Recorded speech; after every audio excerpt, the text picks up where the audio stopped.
할렐루야. 사랑하는 성도 여러분, 2월 8일 수요일 바깥의 시간이 돌아왔습니다. 오늘은 마태복음 9장 14절에서 26절 말씀으로 함께 은혜를 나누도록 하겠습니다. 오늘 본문은 그 유명한 새 포도주는 새 부대에 담아야 된다라고 하시는 말씀과 한 관리의 죽은 딸을 살리시는 일, 그리고 예수님의 옷자락을 만져 치료함을 받는 여인의 이야기가 소개되고 있습니다. 오늘 본문에서 예수님께서 새 포도주는 새 부대에 담아야 된다라고 하는 말씀이 무엇을 말씀하고 있는지, 그리고 이어지는 그 기적의 사건들이 무엇을 이야기하는지 우리가 함께 살펴보려고 합니다. 이 말씀의 시작은 요한의 제자들이 찾아오면서 시작됩니다. 무엇이라고 이야기합니까? 우리와 바리새인들은 금식하는데 어찌하여 당신의 제자들은 금식하지 않습니까? 이렇게 묻게 됩니다. 그러자 생배 조각을 낡은 옷에 붙인 자가 없고 새 포도주는 낡은 부대에 넣지 않는다. 새 포도주는 새 부대에 넣어야 둘 다 보존된다. 이렇게 말씀하십니다. 여기서 말씀하고 싶은 것이 무엇일까요? 이스라엘 백성들이 율례와 또 율법과 규례와 그 전통에 대하여 다 무시하고 다 없이 하려고 이런 말씀을 하신 걸까요? 그렇지가 않습니다. 여기서 예수님께서 말씀하고 싶은 것은 사람은 쉽게 오염될 수 있고 굳어질 수 있는 존재이며 누구나 하나님과 상관없이 본성에 따라 종교적 열심을 내며 살 수 있는 존재다라고 하는 것이죠. 너의 진심으로 하나님을 만나고 하나님의 뜻대로 살고 싶다면 늘 새로워져라. 너희가 지금까지 하나님의 백성으로 율법과 규례와 전통을 붙잡고 살았지만 오히려 그 율법과 규례와 전통에 매여서 그 율법과 규례와 전통보다 크신 하나님을 놓아버리고 살고 있단다. 그래서 17절에 새 포도주는 새 부대에 너 둘 다 보존되어야 된다. 이렇게 말씀하고 있는 것입니다. 너희가 드리는 그 열심, 진심이 하나님이 받으실 만한 종교 행위가 되기를 원하느냐? 그렇다면 단순히 답습하고 반복이 아니라 새로워져라. 하나님의 뜻과 하나님의 일하심에 눈을 떴으면 좋겠다. 너희는 지금 전통에 매어서 너희 앞에 선 내가 누구인지, 하나님이 나를 보내서 하시려고 하는 이게 무엇인지, 나를 통해 누릴 수 있는 기쁨과 행복과 그 영광과 생명에 대해서는 알지 못하고 있구나. 이렇게 지금 말씀하고 있는 것입니다.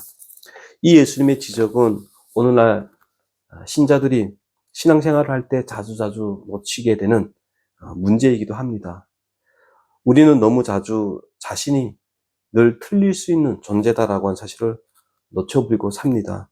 그래서 때로는 하나님과 상관없이 자신의 생각과 주장을 맹신하고 열심과 진심을 바치며 살아간다는 것이죠. 예를 들어 생각해 보기를 원합니다.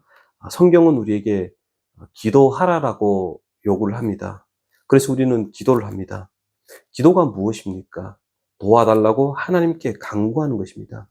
그런데 문제는 기도가 도와달라고 하는 그 간구가 어디로 행하여 져야 되는지에 대해서는 이해가 부족합니다. 그냥 단순히 기도를 나의 부족을 채우는 것, 평안함을 만들어가는 도구 정도로만 생각한다는 것입니다. 그러나 그렇지가 않습니다. 기도는 하나님이 허락하신 인생이 하나님의 뜻대로 살아가고 하나님의 뜻을 이루기 위해 기도가 주어졌다라는 것입니다. 신자로 하나님의 뜻을 이루는 삶을 살기를 원하는데 실력이 없어서 하나님께 도움을 청하는 것, 그것이 기도라고 하는 사실입니다.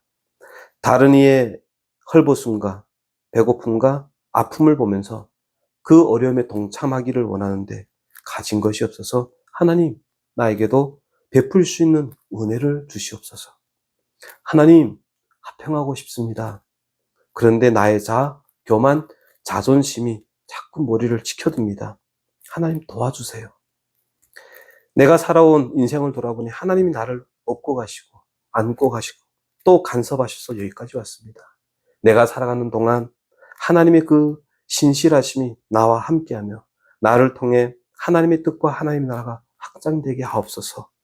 이렇게 하나님 사람다워지는 일을 위해서 기도가 허락되었다라고 이야기를 합니다. 그래서 기도를 하면 할수록 자신이 남들보다 얼마나 부족한 존재를 깨달아 하나님께 도움을 구하는 것, 그렇게 종교적인 행위로 표출되어야 된다는 것이죠. 그런데 우리는 하나님이 듣기 거북한 기도, 하나님과 상관없는 기도를 할 때가 너무 많다라는 것입니다. 우리가 하는 기도가 우리도 이해하지 못하고 또 알지도 못하는 무서운 내용들을 담고 있다는 사실을 간과하고 있습니다. 그냥 때만 씁니다. 그러지 말라는 것입니다. 너무 쉽게 종교적인 요구를, 명령을 명분화하지 말라는 것이죠. 만일 저와 여러분이 하나님의 사람으로 바뀌지 않고 날마다 새롭게 되는 일을 거부한 상태에서 기독교의 복과 진리와 은혜와 의와 생명이라는 어떤 내용들을 가지고 살아간다면 그 인생은 훨씬 불편한 인생을 살 수밖에 없다라는 것입니다. 마치 본문의 생배 조각을 낡은 옷에 붙인 모습과 같다라는 것입니다. 얼마나 불편할까요? 내 속에 여전히 세상에 대한 욕심과 야망과 힘의 원리를 가지고 있는데 기독교적인 신앙 행위를 계속하려고 하다 보니 모든 것이 무거운 짐이 되고 사사건건 자신을 괴롭히고 내가 만나는 이웃과 충돌하게 됩니다. 참 추하고 피곤한 인생이 되는 것이죠. 그래서 예수님께서 새 포도주는 새 부대에 담아 둘 다 보존되어라 이렇게 말씀합니다. 부패한 본성을 거부하고 하나님을 믿어 거듭나라. 내 생각과 관념과 전통을 깨는 믿음의 도전을 하라. 숙명론과 운명론에 빠지지 말고 매일의 삶에 간섭하고 일하시는 하나님을 소망하라. 이렇게 말씀하고 있는 것입니다. 뒤에 등장하는 이야기는 어떤 이야기입니까? 믿음으로 화합하여 새롭게 도전하여 은혜와 복을 누리는 두 인물에 대한 이야기가 등장하지 않습니까? 12년이라고 하는 긴 세월 동안 자기 병을 고치기 위해 재산을 허비하며 애써왔지만 결국 병을 고치지 못하고 절망적인 상태에 있던 그녀가 예수님이라면 나의 문제를, 나의 아픔을 해결해 주실 것이라. 사회적 통념 때문에 예수님을 만날 수 없지만 얼굴과 얼굴을 대하여 나의 사정을 이야기하고 종교적 절차와 형식을 갖추지는 못할지라도 예수님은 전능자이시기에 그분의 옷자락만 만져도 구원을 받으리라.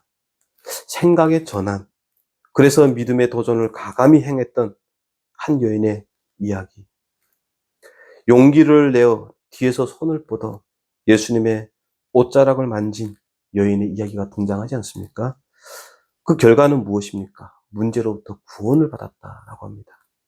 22절에 예수께서 돌이켜 그를 보시며 이르시되 딸아 안심하라 네 믿음이 너를 구원하였다 하니 여자가 그 즉시 구원을 받으니라입니다. 갈리의 딸은 어떻습니까? 지금까지 죽은 자가 일어난 일은 이 세상 그 어디에도 없었습니다. 그래서 24절에 이르시되 물러가라 이 소녀가 죽은 것이 아니라 잔다 하시니 그들이 비웃더라 이렇게 되어 있습니다. 모두가 비웃었습니다. 그러나 예수님은 손에 손을 잡음에 일어납니다. 부활합니다. 아버지의 믿음의 도전, 전통과 상식보다 크신 하나님에 대한 그 믿음이 생명과 은혜를 경험하게 되더라는 것입니다. 우리는 옛 본성에 따라 자기 중심적이고 자기 쾌락만을, 편안함과 안일함만을 추구하는 존재입니다. 영혼을 위하는 그 거룩한 준비, 또 경건, 하나님을 만나는 것, 하나님을 닮아가는 일에 대해서는 책임지기를 또 게을리하는 존재들입니다. 그래서 우리는 우리가 어떤 존재인지를 깨달아서 계속해서 자신을 흔들어보고 또 도전하는 일을 멈추지 말아야 됩니다. 예수를 믿고 하나님의 자녀로서 사는 그 승리와 감격과 자랑을 맛보고 싶다면 오늘도 믿음의 도전으로 하나님 앞에 나아가고 또 나 자신을 흔들어 하나님께 은혜를 구하는 그런 인생이 될 때 하나님은 12해를 혈중을 하는 여인과 또 갈리의 딸을 살리셨던 그 구원의 역사를 우리의 삶에 허락해 주신다라고 약속하는 것입니다. 저와 여러분 오늘도 다시 한번 믿음의 도전으로 살아가기를 축원합니다. 기도드리겠습니다. 하나님의 자녀로 세워주셨으나 여전히 세상과 사람을 향하여 있는 우리의 모습을 봅니다. 이제 주의 말씀을 따라 하나님 앞에 진리와 거룩 앞에 서서 날마다 새롭게 되며 하나님의 인도하심 속에 하늘의 영광과 승리와 기쁨을 누리며 감사와 자랑으로 살아가는 우리 인생 될 수 있도록 도와주시옵소서. 예수님의 이름으로 기도합니다. 아멘. 예, 오늘도 주의 말씀 붙잡고 승리하시는 복된 하루 되기를 소망합니다. 감사합니다.